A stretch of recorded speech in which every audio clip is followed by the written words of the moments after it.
প্রিয় শিক্ষার্থী বন্ধুরা, সবাইকে স্বাগত জানাচ্ছি। এই ভিডিওতে রয়েছে ইংরেজি প্রথম পত্রের উপর একটি মডেল টেস্ট। আশা করি এই মডেল টেস্টের মাধ্যমে এই মুহূর্তে তোমার প্রস্তুতি কোন পর্যায়ে রয়েছে সেটা যাচাই করতে পারবে। পাশাপাশি ইংরেজিতে ভালো প্রস্তুতি নিতেও এই ভিডিওটি সহায়ক হবে। তাহলে চলো আমরা মডেল টেস্টটি সমাধান করি। প্রথম প্যাসেজের উপর ভিত্তি করে 7টি এমসিকিউ এবং 5টি প্রশ্নের উত্তর দিতে হবে। চলো আমরা প্যাসেজটি পড়ি। 21 February is observed as Shaheed Dibas every year throughout the country. 21শে ফেব্রুয়ারি পালন করা হয় শহীদ দিবস হিসেবে প্রতি বছর দেশব্যাপী in remembrance of the martyrs of language movement of 1952। 1952 সালের ভাষা শহীদদের স্মরণার্থে স্মৃতিচারণে। দ্য কমেমোরেশন বিগিনস, এই উদযাপন শুরু হয় at the early hours of the day, দিনের খুব শুরুতেই, উইথ মর্নিং সংস, শোক সঙ্গীত দিয়ে, দ্যাট রিকল, যেটা আমাদের স্মরণ করিয়ে দেয়, the supreme sacrifices of our language martyrs, আমাদের যে ভাষা শহীদ রয়েছে তাদের যে সর্বোচ্চ আত্মত্যাগ সেটা স্মরণ করিয়ে দেয়। পিপল ওয়্যার ব্ল্যাক বেজেস, লোকজন কালো বেজ পরিধান করে, and go to the Shaheed Minar, শহীদ মিনারে যায়, ইন বেয়ারফুট প্রসেশনস, খালি পায়ে মিছিলের মাধ্যমে যায়, সিঙ্গিং মর্নিং সংস, শোক সঙ্গীত গাইতে গাইতে যায়। They place wreaths at the Minar, তারা মিনারে পুষ্প স্তবক অর্পণ করে থাকে। Many of them visit the graves of the martyrs at Azimpur graveyard, এবং অনেকেই আজিমপুর কবরস্থানে কবর জিয়ারত করতে যায়। অ্যান্ড প্রে ফর দেম, এবং তাদের জন্য প্রার্থনা করে থাকেন। They also attend various programmes, তারা বিভিন্ন প্রোগ্রামে অ্যাটেন্ড করে থাকে, অংশ নিয়ে থাকে। অর্গানাইজড, যেগুলো আয়োজন করা হয়, in remembrance of the language martyrs, ভাষা শহীদদের স্মরণার্থে যেগুলো আয়োজন করা হয়ে থাকে। দ্য ইউনেস্কো, যার পূর্ণরূপ হল United Nations Educational, Scientific and Cultural Organization, on 17 November in 1999, 1999 সালের 17 নভেম্বর প্রক্লেমড, ঘোষণা দিয়েছিল ফেব্রুয়ারি 21শে ফেব্রুয়ারিকে as the International mother language day, আন্তর্জাতিক মাতৃভাষা দিবস হিসেবে, in recognition of the sacrifices of the martyrs, শহীদদের যে স্যাক্রিফাইস, আত্মত্যাগ ছিল, বিসর্জন ছিল, তার স্বীকৃতি হিসেবে। কিসের জন্য তারা জীবন বিসর্জন দিয়েছে? For the rightful place of Bangla, বাংলার যথাযোগ্য সম্মানজনক স্থানের জন্য। এই লাইনটি দ্বারা আমরা বুঝতে পারলাম 1999 সালে শহীদ দিবসকে আন্তর্জাতিক মাতৃভাষা দিবস হিসেবে পালন করার জন্য অনুমোদন দেওয়া হয়।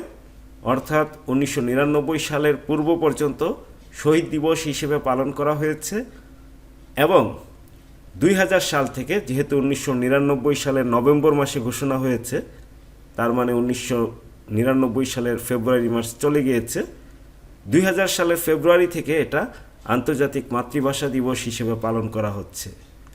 The day is now annually observed world wide, এই দিনটি এখন বিশ্বব্যাপী প্রতি বছর পালন করা হয়। টু প্রমোট অ্যাওয়ারনেস, সচেতনতা বৃদ্ধি করার জন্য, of linguistic and cultural diversity and multilingualism, বহুভাষা এবং সাংস্কৃতিক যে বৈচিত্র্যতা রয়েছে এবং ভাষা সম্পর্কে সচেতনতা বৃদ্ধির জন্য বিশ্বব্যাপী প্রতি বছর এটা পালন করা হয়ে থাকে। আমরা এখন এই প্যাসেজের উপর ভিত্তি করে এমসিকিউগুলো সমাধান করব। প্রথম এমসিকিউ, ডাইভার্সিটি। ডাইভার্সিটি মানে হলো বৈচিত্র্যতা, তাহলে এখানে অপশন 2 সঠিক উত্তর রয়েছে, ভ্যারাইটি, যার অর্থ হলো বৈচিত্র্যতা। On 21 February people go to the Shaheed Minar in procession singing, কী গান গাইতে গাইতে যায়? তারা শোক সঙ্গীত গাইতে গাইতে যায়। মর্নিং সংস হবে সঠিক উত্তর।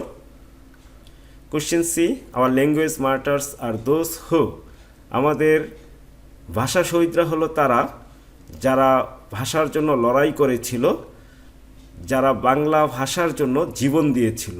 নিশ্চয়ই অপশন 2 হবে সঠিক উত্তর, তারা বাংলা ভাষার জন্য জীবন দিয়েছিল। হু অবজার্ভ শহীদ দিবস এভরি ইয়ার, প্রতি বছর শহীদ দিবস কারা পালন করে থাকে?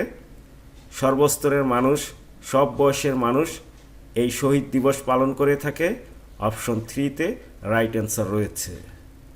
Question E, the International mother language day is being observe. আন্তর্জাতিক মাতৃভাষা দিবস পালন করা হচ্ছে শুধু আমাদের দেশে, সারা বিশ্বব্যাপী। অপশন 2-তে সঠিক উত্তর রয়েছে। Question F, what do you mean by the word supreme in the phrase supreme sacrifice? Supreme স্যাক্রিফাইসে সুপ্রিম শব্দটি দ্বারা কি বোঝানো হয়েছে? সুপ্রিম মানে হলো সর্বোচ্চ, সুতরাং সঠিক উত্তর অপশন 2-তে রয়েছে highest. What is the purpose of the author of this passage? এই প্যাসেজের লেখকের উদ্দেশ্য কী? এই প্যাসেজটার উদ্দেশ্য কী? To highlight how 21 February is observed and its international recognition. কীভাবে 21শে ফেব্রুয়ারিকে পালন করা হয় এবং কিভাবে এটার আন্তর্জাতিক স্বীকৃতি পাওয়া গিয়েছে সেটাকে হাইলাইট করার জন্য, গুরুত্ব দেওয়ার জন্য। To highlight how the people go to the Shaheed Minar, শহীদ মিনারে মানুষ কিভাবে যায় সেটাকে গুরুত্ব দেওয়ার জন্য। To portray how the freedom fighters lose their lives, এখানে ফ্রিডম ফাইটারদের কোনো কথা নেই, ল্যাঙ্গুয়েজ মার্টার্সদের নিয়ে কথা হয়েছে। To state how the UNESCO approves Shaheed Dibas, কিভাবে শহীদ দিবসকে অনুমোদন দিয়েছে। অপশন 1-এ কিন্তু সঠিক উত্তরটা রয়েছে, কিভাবে 21শে ফেব্রুয়ারি এবং আন্তর্জাতিক মাতৃভাষা দিবস হিসেবে স্বীকৃতি পেয়েছে। 5টি প্রশ্ন। Why is 21 February observed as Shaheed Dibas? কেন 21শে ফেব্রুয়ারিকে শহীদ দিবস হিসেবে পালন করা হয়? 21শে ফেব্রুয়ারিকে শহীদ দিবস হিসেবে পালন করা হয় কারণ 1952 সালে যারা ভাষার জন্য জীবন দিয়েছিল তাদের স্মরণার্থে এই দিন ভাষা শহীদরা তাদের জীবন দিয়েছিল বাংলা ভাষাকে রাষ্ট্রভাষা হিসেবে প্রতিষ্ঠিত করার জন্য। 21 February is observed as Shohid Divas in remembrance of the martyrs of language movement of 1952, who sacrificed their lives to establish Bangla as a state language. Why do we go to Shohid Minar barefooted? কেন আমরা খালি পায়ে শহীদ মিনারে যাই? We go to Shohid Minar barefooted to pay tribute to the language martyrs. ভাষা শহীদদের প্রতি সম্মান প্রদর্শন করার জন্য শহীদ মিনারে আমরা খালি পায়ে গিয়ে থাকি। What is your idea about the significance of wearing black badges on the Shohid Divas? Write in 2 sentences. তোমার কি মতামত রয়েছে, ধারণা রয়েছে কালো ব্যাজ যে পরিধান করা হয় শহীদ দিবসে তার গুরুত্ব সম্পর্কে 2টি সেন্টেন্সে ভিতরে সেটা লেখো। The significance of wearing black badges on the Shohid Divas is great. শহীদ দিবসে যে কালো ব্যাজ পরিধান করা হয় তার গুরুত্ব অনেক। ব্ল্যাক বেজেস সিম্বলাইজেস স্যাডনেস, কালো ব্যাজ স্যাডনেসকে প্রতিকায়িত করে থাকে, দুঃখকে প্রতিকায়িত করে থাকে। So to express sadness black badges are worn, sadness প্রকাশ করার জন্য কালো ব্যাজ পরিধান করা হয়ে থাকে। What do you understand by the phrase the rightful place of Bangla? The rightful place of Bangla এই ফ্রেজটি দ্বারা তুমি কি বুঝতে পেরেছ? The rightful place of Bangla, যার বাংলা অর্থ হলো বাংলার যথার্থ স্থান, যথাযোগ্য স্থান। By the rightful place of Bangla I understand that Bangla being Bengalis mother tongue has the right to be a state language of the undivided Pakistan. অবিভক্ত পাকিস্তানের রাষ্ট্রভাষা হিসেবে প্রতিষ্ঠিত হওয়ার তার অধিকার রয়েছে মাতৃভাষা দিবস হিসেবে। By the rightful place of Bangla দ্বারা আমি এটাই বুঝি। What is the importance of international mother language day? আন্তর্জাতিক মাতৃভাষা দিবসের কি গুরুত্ব রয়েছে? The importance of international mother language day is great. আন্তর্জাতিক মাতৃভাষা দিবসের গুরুত্ব অনেক। দিস ডে হাইলাইটস, এই দিনটা হাইলাইট করে থাকে the importance of a mother tongue, মাতৃভাষার যে গুরুত্ব সেটাকে হাইলাইট করে থাকে। And promotes awareness about it, মাতৃভাষা সম্পর্কে যে সচেতনতা এই ব্যাপারটাকে জোর দিয়ে থাকে, প্রমোট করে থাকে। এই ছিল 5টি প্রশ্ন উত্তর। আমরা এখন দ্বিতীয় প্যাসেজটি পড়ব। সেই প্যাসেজের উপর ভিত্তি করে শূন্যস্থান পূরণ করতে হবে। এ responsibility is a duty or an obligation to do something. কোনো কাজ করার যে ডিউটি, দায়িত্ব বা কর্তব্য রয়েছে, বাধ্যবাধকতা রয়েছে, তাকেই বলা হয় responsibility. It is also a duty or obligation not to do something. অথবা কোনো কাজ করা যাবে না, এটাকেও রেসপন্সিবিলিটি বলা হয়। অর্থাৎ যে কাজ করতে হবে সেটা অবশ্যই করতে হবে, এবং যে কাজ করা যাবে না সেটা থেকে বিরত থাকতে হবে। এই জিনিসটাকেই রেসপন্সিবিলিটি বলা হয়। ফর এক্সাম্পল, উদাহরণস্বরূপ, our to dos are casting our votes if we are 18 or over. আমাদের যে কাজগুলো করতে হবে তার মধ্যে হলো আমাদের বয়স যদি 18 হয় বা তার বেশি হয় তাহলে ভোট দিতে হবে। মেনটেইনিং ডিসিপ্লিন মেনটেন করতে হবে in all spheres of life, জীবনের সব ক্ষেত্রে। Helping our trouble ridden neighbours, এবং সমস্যায় জর্জরিত যে প্রতিবেশী রয়েছে তাদেরকে সাহায্য করতে হবে, এবং আমাদের যে আত্মীয় স্বজন রয়েছে তাদেরও সাহায্য করতে হবে। Completing our lessons in time, সময় মতো পাঠ শেষ করতে হবে। Keeping our environment clean etcetera, এবং আমাদের পরিবেশকে পরিচ্ছন্ন রাখতে হবে। এই দায়িত্বগুলো আমাদের responsibility. Again, our not to dos include, এবং পুনরায় আমরা যে জিনিসগুলো করতে পারবো না তার ভিতরে রয়েছে কিপিং ব্যাড কোম্পানি রাখা যাবে না। কজিং হার্ম টু এনিবডি, কারো ক্ষতি করা যাবে না। হার্টিং এনিবডি, কাউকে আঘাত করা যাবে না। প্র্যাকটিসিং ডিসঅনেস্টি চর্চা করা যাবে না। ইনজাস্টিস চর্চা করা যাবে না। ডুইং এনিথিং সাবমার্সিভ অফ ল, আইন বিরোধী কোনো কাজ করা যাবে না। ইভেডিং ট্যাক্স পরিহার করা যাবে না, ইত্যাদি। The responsibilities of the government are to provide for the citizens the basic necessities of life. সরকারেরও কিছু রেসপন্সিবিলিটি রয়েছে। জনগণের যে মৌলিক চাহিদা রয়েছে, বেসিক নেসেসিটিস রয়েছে, সেগুলোকে যোগান দেওয়া। To protect the fundamental right of the সিটিজেনদের, নাগরিকদের যে মৌলিক অধিকার রয়েছে সেগুলোকে রক্ষা করা। To ensure freedom of speech, বাক স্বাধীনতা নিশ্চিত করা। To ensure equality of all before law et cetera, আইনের সামনে সবাই সমান সেটা নিশ্চিত করা, ইত্যাদি। এই প্যাসেজের উপর ভিত্তি করে, এই প্যাসেজ থেকে আইডিয়া নিয়ে এখন আমাদেরকে এই শূন্যস্থানগুলো পূরণ করতে হবে। চলো আমরা পূরণ করি। ইট ইজ আনবিলিভেবল দ্যাট, এটা অবিশ্বাস্য যে, a nation consist of people, একটি জাতি গঠিত হয় সেই লোকগুলো দিয়ে, having no thoughts of ideas, a single religious beliefs, অথবা একটি ধর্ম নিয়ে, অর এ সিঙ্গেল ল্যাঙ্গুয়েজ, অথবা একটি ভাষা নিয়ে। অর্থাৎ একটি জাতি কখনো চিন্তাভাবনা ছাড়া, অথবা একটি ধর্ম দিয়ে, অথবা একটি ভাষা দিয়ে কখনো গঠিত হতে পারে না।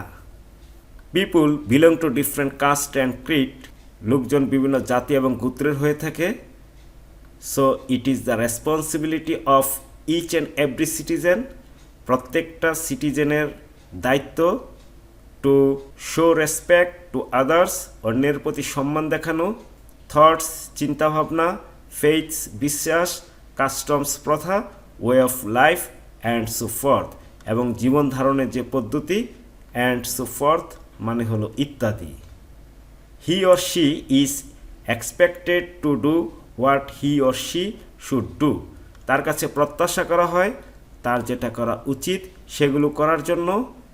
And refrain from doing what he or she should not do, এবং সেটাও প্রত্যাশা করা হয় যে কাজগুলো পরিহার করা উচিত সে কাজগুলো সে করবে না।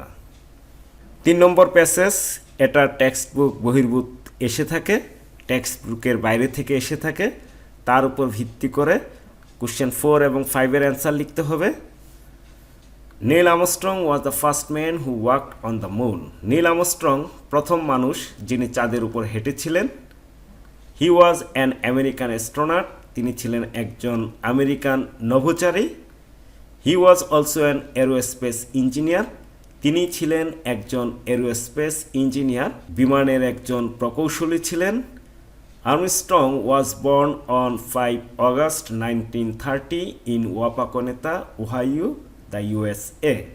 ইউএসএর ওহাইওতে ওয়াপাকনেতায় 1930 সালের 5 আগস্ট আর্মস্ট্রং জন্মগ্রহণ করেন।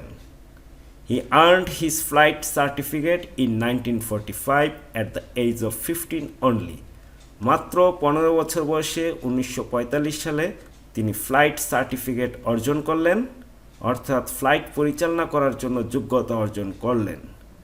In 1947, 1947 সালে at the age of 17, 17 বছর বয়সে he began to study aeronautical engineering in Purdue University, the USA. ইউএসএর পার্ডু ইউনিভার্সিটিতে এরোনটিক্যাল ইঞ্জিনিয়ারিংয়ে পড়াশোনা শুরু করলেন। হি রিসিভড বিএসসি ডিগ্রি, তিনি ব্যাচেলর অফ সায়েন্স ডিগ্রি অর্জন করলেন ইন এরোনটিক্যাল ইঞ্জিনিয়ারিং ইন 1955, 1955 সালে এরোনটিক্যাল ইঞ্জিনিয়ারিংয়ের উপর তিনি বিএসসি ডিগ্রি অর্জন করলেন। অ্যান্ড হি ডিড এমএসসি এবং MSc degree masters of science in aerospace engineering from the University of Southern California in 1970. 1970 সালে ইউনিভার্সিটি অফ সাউদার্ন ক্যালিফোর্নিয়া থেকে তিনি এমএসসি ডিগ্রি অর্জন করলেন। 1958 সালে he was selected for the US air force man in a space program. 1958 সালে তাকে একটা প্রোগ্রামের জন্য নেওয়া হয়েছিল, সেই প্রোগ্রামের নাম হলো air force man in a space program, capital লেটারে রয়েছে। Neil Armstrong along with his group launch the mission, তাদের মিশন শুরু করলেন টু দ্য মুন, চাঁদের উদ্দেশ্যে, উইথ অ্যাপোলো 11, অ্যাপোলো 11-এর মাধ্যমে। অ্যাপোলো 11 হলো তাদের আকাশযানের নাম, অর্থাৎ যে যানবাহনের মাধ্যমে তারা মহাকাশ গিয়েছিল, চাঁদের উদ্দেশ্যে গিয়েছিল। অন জুলাই 16, 1969, 1969 সালে 16 জুলাই অ্যাপোলো 11-এ করে নীল আর্মস্ট্রং তার দল নিয়ে, অর্থাৎ তার সাথে আরও 2 জন ছিল, তাদেরকে নিয়ে চাঁদের উদ্দেশ্যে রওনা দিলেন। He was the commander of Apollo 11, Apollo 11-এর তিনি কমান্ডার ছিলেন, অধিনায়ক ছিলেন।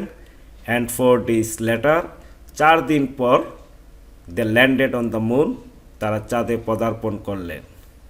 দে explored the surface and gathered moon rocks for over 2 hours, তারা চাঁদে বিচরণ করলেন। চাঁদে তারা মুন রকস, অর্থাৎ চাঁদে নুড়ি পাথর কঙ্কর এগুলো তারা জড়ো করলেন ফর ওভার 2 hours, 2 ঘন্টারও বেশি সময় ধরে। দ্য নেক্সট ডে, পরের দিন, যেদিন তারা পৌঁছালো তার পরের দিন, দে ফায়ার্ড অফ দ্য সারফেস, তারা সারফেস থেকে চলে আসলো অফ দ্য মুন, চাঁদের, চাঁদ থেকে পৃথিবীর উদ্দেশ্যে পরের দিন তারা যাত্রা শুরু করলো। 16 তারিখ যাত্রা শুরু করেছিল, 20 তারিখ তারা চাঁদে পৌঁছালো, 21 তারিখ পৃথিবীর উদ্দেশ্যে যাত্রা শুরু করলো। তাহলে আমরা এখন এর উপর ভিত্তি করে এই ইনফরমেশনগুলো আমরা দিব। আমরা টাইটেলগুলো ভালোভাবে খেয়াল করব যে টাইটেলে কি চেয়েছে। নীল আর্মস্ট্রং 5 আগস্ট কোথায় জন্মগ্রহণ করেছেন, আমরা এই জায়গাটা দিয়ে দিব অ্যান্সারের মধ্যে। ওয়াপাকনেতা, ওহাইও, দ্য USA। ইন সহ দিতে পারি, ইন ছাড়াও দিতে পারি, ইনের জন্য কোনো সমস্যা নেই।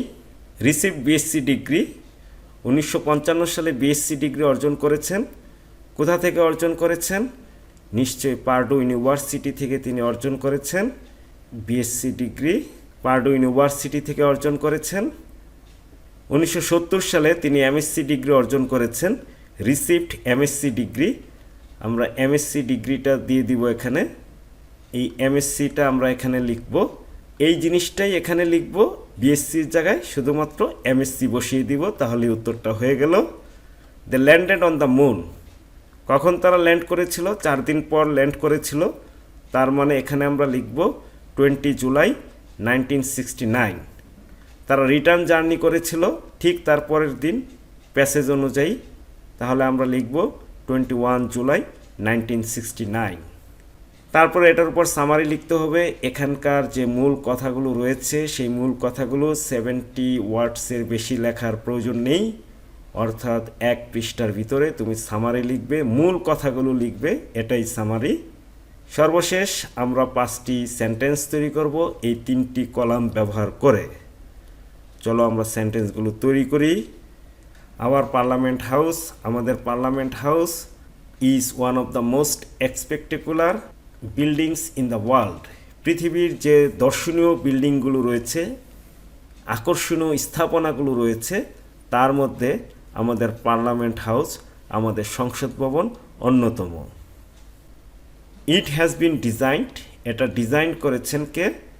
By a famous American architect, একজন বিখ্যাত আমেরিকান আর্কিটেক্ট, তার নাম হলো Louis I Kahn. Louis I Kahn. The building is surrounded, এই বিল্ডিংটা পরিবেষ্টিত একটি লেক দ্বারা, বাই অ্যান আর্টিফিশিয়াল লেক। এই লেকের নাম হলো ক্রিসেন্ট লেক। ইট ওয়াজ ইনঅগুরেটেড, এটা উদ্বোধন করা হয়েছিল ইন 1982, 1982 সালে। দ্য ফার্স্ট পার্লামেন্টারি সেশন, প্রথম পার্লামেন্টের অধিবেশন ওয়াজ হেল্ড ইন ফেব্রুয়ারি, ফেব্রুয়ারিতে হয়েছিল ইন দ্য সেম ইয়ার, একই বছরের, অর্থাৎ 1982 সালের প্রথম পার্লামেন্টারি সেশন অনুষ্ঠিত হয়েছিল। এই হলো 5টি সেন্টেন্স। এখন আমরা চলে যাব রিয়ারেঞ্জে। সাজিয়ে লিখতে হবে, শুধু নাম্বারগুলো লিখলেই হবে বক্স করে, এগুলো তোলার কোনো প্রয়োজন নেই। এখানে স্পষ্ট লেখা আছে only the corresponding numbers of sentences need to be written. That means এই নাম্বারগুলো শুধু চেয়েছে, সেন্টেন্স কিন্তু চায়নি। তাহলে আমরা একটু সাজানোর চেষ্টা করি। Once a dog was eating a bony piece of meat sitting under a tree. একবার এক কুকুর a bony piece of meat, that means হাড়যুক্ত এক টুকরো মাংস খাচ্ছিল গাছের নিচে বসে। A crow saw him and wished to eat that. একটা কাক কিন্তু এটা দেখলো, দেখে এটা খাওয়ার ইচ্ছা পোষণ করলো। It flew away, সে এটা দেখে কিন্তু উড়ে চলে গেল। And after some time, কিছুক্ষণ পর returned with another crow, আরেকটা কাক সাথে নিয়ে আসলো। কাক অনেক বুদ্ধিমান প্রাণী, বুদ্ধিমান পাখি, এই গল্পের মাধ্যমে সেটাই কিন্তু ফুটে উঠবে। তারপর দুটি কাকই সেই কুকুরের কাছে গেল। both the crows went near the dog. One of them, তাদের একজন, started pecking the dog's tail, কুকুরের লেজে ঠুকর দিতে শুরু করলো। The dog not only felt disturbed but also became angry. কুকুরটা শুধু ডিস্টার্বই ফিল করলো না, খুব রাগান্বিত হলো তার লেজে যখন ঠুকর দিল। The dog dropped the bone and barked at the crow. সেই হাড়টা রেখে কাকের দিকে সে ঘেউ ঘেউ করে উঠল, তাকে তাড়া করলো। In the meantime, the other crow flew away with the bone. আর আরেকটা কাক যে ছিল সে কিন্তু সেই মাংসের টুকরাটা নিয়ে চলে গেল। অর্থাৎ বুদ্ধি করে কুকুরের কাছ থেকে কাক মাংসটা নিয়ে নিল। এই ছিল রিয়ারেঞ্জ। আমরা এখন দেখব রাইটিং পার্টে তোমাদের জন্য কি কি রেখেছি। প্রথমে রয়েছে একটি প্যারাগ্রাফ। প্যারাগ্রাফ লেখার সময় অবশ্যই এই প্রশ্নের উত্তরগুলো তোমার প্যারাগ্রাফে থাকবে। যে প্যারাগ্রাফটা লিখবে সেখানে অনেক কথা থাকবে, কিন্তু এই প্রশ্নের উত্তরগুলো থাকা বাঞ্ছনীয়। প্যারাগ্রাফের মূল টপিক হলো এ রেইনি ডে। তারপর একটি স্টোরি, খুবই কমন একটা স্টোরি আমি দিয়েছি। সেই পিপাসার্ত কাকের কাহিনী, কিভাবে বুদ্ধি করে সে পানি পান করেছিল কলস থেকে, সেই গল্পটা দিয়েছি। গ্রাফ অ্যান্ড চার্ট দিয়েছি। এডুকেটেড ইয়থস, অর্থাৎ শিক্ষিত যারা রয়েছে তারা পড়াশোনা শেষ করার পর কে কোন পেশায় যায় তার উপর এই গ্রাফ অ্যান্ড চার্টটি রয়েছে। ICT job 7%, business 8%, foreign job 10%, private সেক্টরে 30%। তোমাদের বইতে খুঁজলেই কিন্তু এটার অ্যান্সার তোমরা পেয়ে যাবে। তারপর বন্ধুর কাছে ইমেল লিখতে হবে describing co curricular activities of your school. সর্বশেষ একটি ডায়লগ। ডায়লগের টপিক হলো about the merits and demerits of village life and city life. শহরের জীবন এবং গ্রামীণ জীবনের কী উপকারিতা রয়েছে, কী অপকারিতা রয়েছে, উভয় দিক উল্লেখ করে একটা ডায়লগ লিখতে হবে। প্রিয় শিক্ষার্থী বন্ধুরা, এই ছিল 100 নম্বরের একটি মডেল টেস্ট। আশা করি এই ভিডিওটি দ্বারা কিছুটা হলেও তোমরা উপকৃত হয়েছ। এসএসসি পরীক্ষার উপযোগী এই চ্যানেলে অনেকগুলো ভিডিও রয়েছে, অনেক বোর্ড প্রশ্নের সমাধান রয়েছে। আশা করি সবগুলো ভিডিও যদি তোমরা দেখতে পারো তাহলে ইংরেজিতে তোমাদের দক্ষতা বৃদ্ধি পাবে। প্রত্যেকটি ভিডিও নিয়মিত আপডেট পাওয়ার জন্য অবশ্যই চ্যানেলটি সাবস্ক্রাইব করে রাখবে। আর যারা ইতিমধ্যে সাবস্ক্রাইব করে রেখেছো তাদেরকে জানাই আন্তরিক অভিনন্দন। প্রিয় শিক্ষার্থী বন্ধুরা, আজ আর নয়, কথা হবে অন্য একটি ভিডিওতে। সবাই ভালো থাকবে, সুস্থ থাকবে। আল্লাহ হাফেজ।